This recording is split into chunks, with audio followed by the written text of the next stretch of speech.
Hero Nani రెండేళ్ల కింద Kollywood director Samuthirakani direction లా జెండాపై కపిరాజ్ అంటూ ఒక సినిమా చేసిండు. ఈ సినిమా షూటింగ్ మస్తు లేట్ అవ్వుడు. దాంతో పాటు ఈ సినిమాను నాని మరో సినిమా ఎవడే సుబ్రహ్మణ్యం సినిమాకు పోటీగా రిలీజ్ చేస్తుడుతోని ఈ సినిమా అట్టర్ ఫ్లాప్ అయింది. ఇప్పుడు చాలా రోజుల తర్వాత నాని మరోసారి సముద్రఖని డైరెక్షన్ లో నటిస్తందుకు రెడీ అవుతున్నారే ముచ్చట ఫిలిం నగర్లా చక్కర్లు కొడుతుంది. ఈ మూవీని డైరెక్టర్ సముద్రఖని బైలింగ్వల్ గా తెరకెక్కిస్తుండట.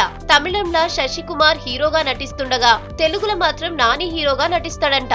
ప్రస్తుతం వరుస హిట్లతోని ఫుల్ జోష్లున్న నాని సముద్రఖనితో పని చేస్తాడా లేకుంటే టాలెంట్ ను నమ్మి మరో అవకాశం ఇస్తాడా అన్నది చూడాలి. హీరో నాని రెండేళ్ల కింద కోలీవుడ్ డైరెక్టర్ సముద్రఖని డైరెక్షన్ లా జెండాపై కపిరాజ్ అంటూ ఒక సినిమా చేసిండు.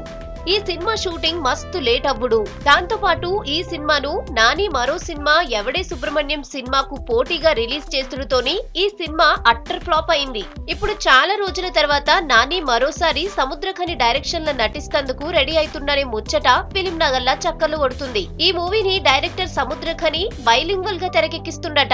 తమిళంలో శశికుమార్ హీరోగా నటిస్తుండగా తెలుగులో మాత్రం నాని హీరోగా నటిస్తాడంట.